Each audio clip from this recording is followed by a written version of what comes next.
जय हिंद दोस्तों। एक बार फिर से अपना यूट्यूब चैनल में आपका स्वागत करता हूं। दोस्तों, हमने पिछले वीडियो में रक्त परिसंचरण तंत्र को स्टार्ट किया था और उसके अंतर्गत हमने रक्त के बारे में कुछ इन्फॉर्मेशन देखा था। रक्त से संबंधित हमने रक्त के बहुत सारे प्रकार देखे थे और उसी में हमने आरबीसी को स्टार्ट किया था और आरबीसी के संदर्भ में हमने बहुत सारे ऐसे फैक्ट देखे जो एग्ज़ामों में पूछे जाते हैं। और आरबीसी से संबंधित हमने कुछ बीमारियों की भी चर्चा की थी, उसके इलाज की भी बात की थी और उसी क्रम में हम आगे बढ़ते जाते हैं। तो अब हमें स्टार्ट करना है डब्ल्यूबीसी। तो आज का हमारा टॉपिक है डब्ल्यूबीसी। अब डब्ल्यूबीसी क्या होता है, इसका पूरा बायोडाटा देखा जाएगा। मतलब ये कह लीजिए कि एग्ज़ाम के पॉइंट ऑफ व्यू से कोई भी टॉपिक, कोई भी पॉइंट छोड़ा नहीं जाएगा। बस अगर आप मेरा वीडियो देखते हैं तो आप बायोलॉजी निश्चित रूप से क्लियर कर लेंगे और आपको इसके अलावा कहीं और जाने की आवश्यकता नहीं है। मैं खुद ही आपको शॉर्ट नोट्स की तरह सारी बातें बताता जाता हूं और हर एक पॉइंट को मैं लिखता जाता हूं। अगर आप केवल मेरा ही नोट्स बनाए, आप अच्छी तरीके से बायोलॉजी में किसी भी एग्ज़ाम को क्वालिफाई कर सकते हैं। तो दोस्तों, आज हम अपना टॉपिक स्टार्ट करते हैं डब्ल्यूबीसी। दोस्तों, इसके साथ साथ अगर हम डब्ल्यूबीसी के कुछ बायोडाटा के बारे में पढ़ेंगे तो इसके साथ साथ हम आरबीसी का भी रिवीजन कर सकते हैं। कैसे? तो देखिए, हमने डब्ल्यूबीसी के बारे में सबसे पहला पॉइंट ही ये जानना है कि डब्ल्यूबीसी का जो पूरा नाम होता है वो श्वेत रुधिर कणिकाएं होता है। इस तरीके से हमने आरबीसी का देखा था कि लाल रुधिर कणिकाएं। ये कणिकाएं शब्द में ही आपको थोड़ा बहुत डाउट हो सकता है। मैंने पहले ही वीडियो में बोला है कि हम आपको हर एक पॉइंट को, हर एक डाउट को पहले ही क्लियर कर देंगे। तो देखिए, कणिका क्या होती है, आपको सेल बोले तो कोशिका, इस बात को समझिएगा। हम मानते हैं कि कोशिका सबसे छोटी इकाई होती है, अर्थात कोशिका हमारे शरीर की सूक्ष्मतम संरचनात्मक इकाई होती है। लेकिन इस कोशिका के अंदर ही कणिका पाई जाती है, अर्थात जो कणिका है वो कोशिका से भी छोटी जो है कि कण है। ये कह सकते हैं कि जो कोशिका है वो मतलब कणिका जो है वो कोशिका से भी छोटी चीज होती है और कोशिका के अंतर्गत ही कणिका आती है। इस बात को ध्यान दीजिएगा। अब हम डब्ल्यूबीसी के कुछ फैक्ट पर बातें करते हैं। तो इसमें पहला शब्द है अन्य नाम। डब्ल्यूबीसी का अन्य नाम क्या होगा? जैसे हमने पढ़ा था कि आरबीसी का दूसरा नाम जो होता है वो एरिथ्रोसाइट होता है, वैसे डब्ल्यूबीसी का भी दूसरा नाम होता है। इसको हम बोलते हैं, ध्यान से देखिए, इसको हम बोलते हैं ल्यूकोसाइट। ल्यूकोसाइट ये डब्ल्यूबीसी का दूसरा नाम है।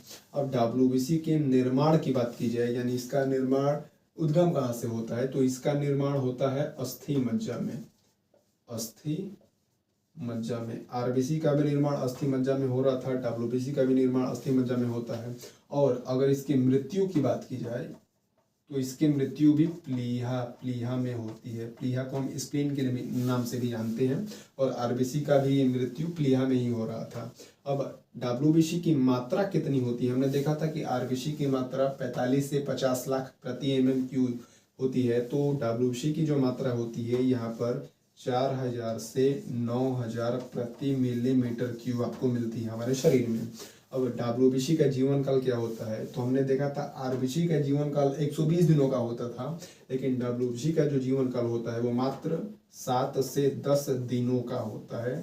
7 से 10 दिनों का होता है, 7 to 10 डेज का होता है। अब आरबीसी की हमने आकार देखा था, तो आरबीसी का आकार ये कह सकते हैं कि बाइकॉनकेव उभयोत्तल था, लेकिन डब्ल्यूबीसी का जो आकार होता है वो निश्चित नहीं होता है, अनिश्चित होता है। डब्ल्यूबीसी का आकार अनिश्चित होता है।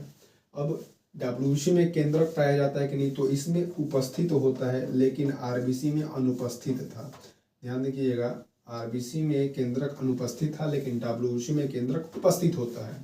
अब लास्ट पॉइंट, डब्ल्यूबीसी का कार्य क्या होता है? हमने देखा था कि आरबीसी का कार्य हमारे शरीर के विभिन्न कोशिकाओं में हीमोग्लोबिन की सहायता से ऑक्सीजन का परिवहन करना होता है।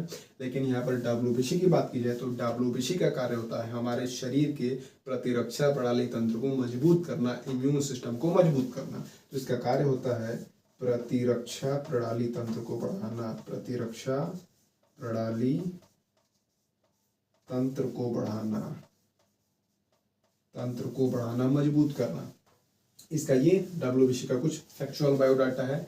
ये निश्चित रूप से एग्जामों में पूछे गए हैं, पूछे भी जाते हैं और आगे भी पूछे जाएंगे।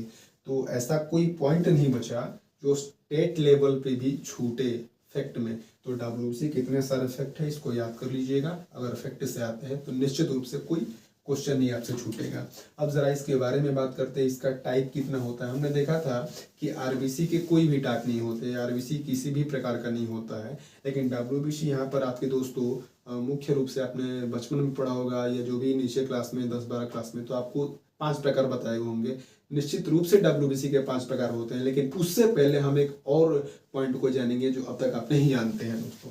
तो ज़रा हम इसके बारे में कुछ और चर्चा करते हैं, इसके टाइप के बारे में। फिर इससे संबंधित भी कुछ बीमारियां देखेंगे, उसका भी इलाज देखेंगे, जो भी संभव हो तो हम देखेंगे जो हमारे एग्जामों में पूछे जाते हैं। तो दोस्तों जब हम डब्ल्यूबीसी के टाइप की बात करते हैं तो आपको बता दें, आपको जान के हैरानी होगी कि डब्ल्यूबीसी के मुख्य रूप से 2 भाग होते हैं। बचपन में 5 मतलब जो भी नीचे क्लासों में 5 प्रकार से पढ़ते हैं, लेकिन उन 5 प्रकारों को 2 भागों में बांटा गया है। एक जो पहला भाग होता है उसको बोलते हैं ग्रेनुलोसाइट, और जो दूसरा भाग होता है इसको बोलते हैं एग्रेनुलोसाइट।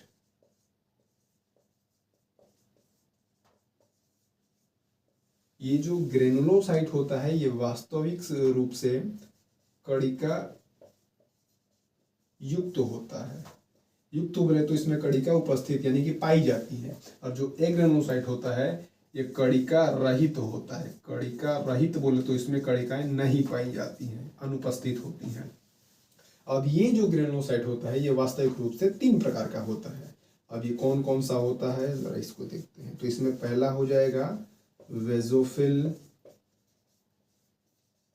और दूसरा हो जाएगा न्यूट्रोफिल, और तीसरा हो जाएगा इयोसिनोफिल।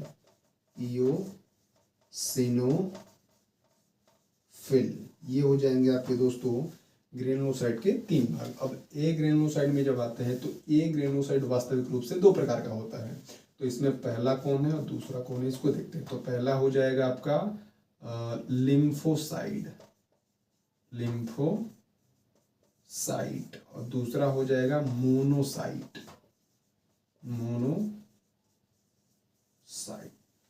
तो ये रहे दोस्तों आपको डब्ल्यूबीसी के 5 प्रकार। वास्तविक रूप से ये 2 प्रकार के होते हैं, ग्रेनुलोसाइट और एग्रेनुलोसाइट। जो ग्रेनुलोसाइट होता है ये कणिका युक्त होता है, इसमें उपस्थित होते हैं, और जो एग्रेनुलोसाइट होता है ये कणिका रहित होता है, अर्थात इसमें कणिकाएं नहीं पाई जाती हैं। ध्यान दीजिएगा, कणिका कोशिका का भी छोटा रूप है, इस बात को ध्यान दीजिएगा। अब इसमें जो हम पहला है वेजोफिल, इसको स्टार्ट करते हैं और जरा इसके बारे में पढ़ते हैं। जो भी एग्जाम में क्वेश्चन आ सकते हैं वेजोफिल से, उन सारे टॉपिकों को हम कवर करेंगे। तो पहला वेजोफिल को स्टार्ट करते हैं। क्या होता है वेजोफिल, इसके बारे में हम देखते हैं।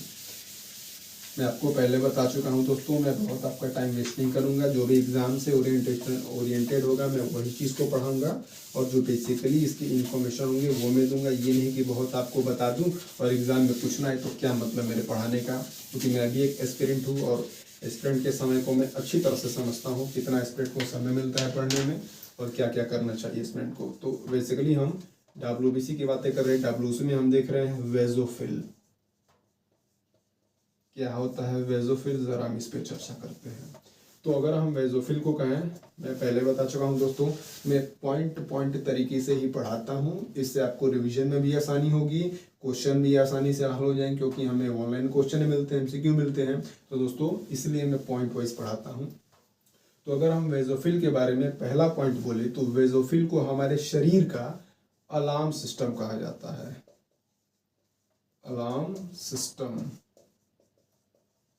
सिस्टम क्यों कहा जाता है, इसके लिए दूसरा पॉइंट ये कह सकते हैं कि वेजोफिल जो होता है वो हमारे शरीर में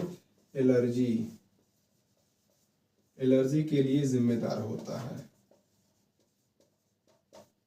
एलर्जी के लिए जिम्मेदार होता है वेजोफिल। देखिए बात को समझिएगा, जो डब्ल्यूबीसी के 5 प्रकार होते हैं वास्तविक रूप से सभी लोग एक सामूहिक रूप से हमारे इम्यून सिस्टम को तगड़ा करते हैं, प्रतिरक्षा प्रणाली तंत्र को मजबूत करते हैं। कैसे कि कोई जो होता है वो यानी कि छोटे छोटे जो कीटाणु होते हैं, हानिकारक कीटाणु होते हैं, उनसे लड़ता है।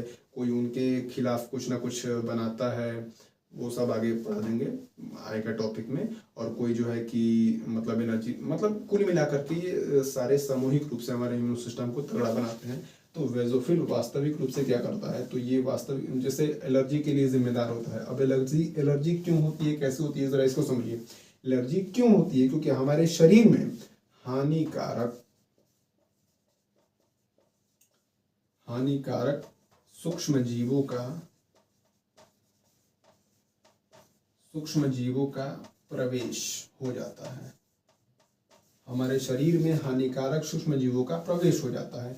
अब ये सूक्ष्म जीव क्या हो सकते हैं, तो आपको बैक्टीरिया के रूप में हो सकते हैं, बैक्टीरिया के रूप में हो सकते हैं, या फिर कह दे तो वायरस के रूप में हो सकते हैं, या फिर फंगस के रूप में हो सकते हैं, या बहुत सारे प्रकार हैं छोटे छोटे जीवों के हानिकारक।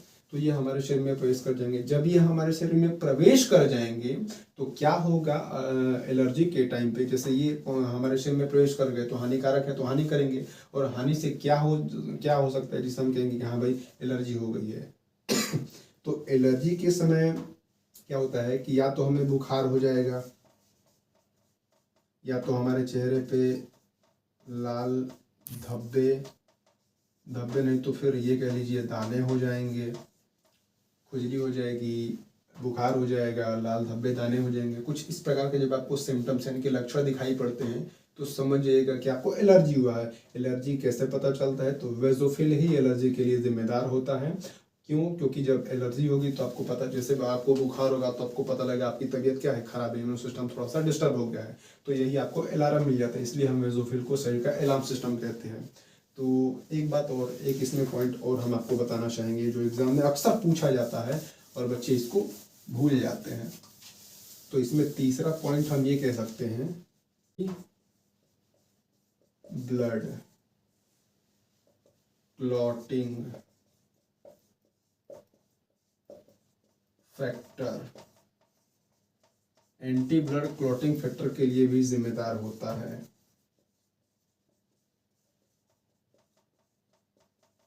अब ये एंटी ब्लड क्लॉटिंग फैक्टर क्या होता है, जब हम आपको आगे आने वाले टॉपिक अर्थात प्लेटलेट्स के बारे में जब चर्चा करेंगे तो हम आपको आसानी से बता देंगे कि एंटी ब्लड क्लॉटिंग फैक्टर क्या होता है। अभी यहाँ पर समझने से कोई मतलब नहीं है, आगे निश्चित रूप से आएगा।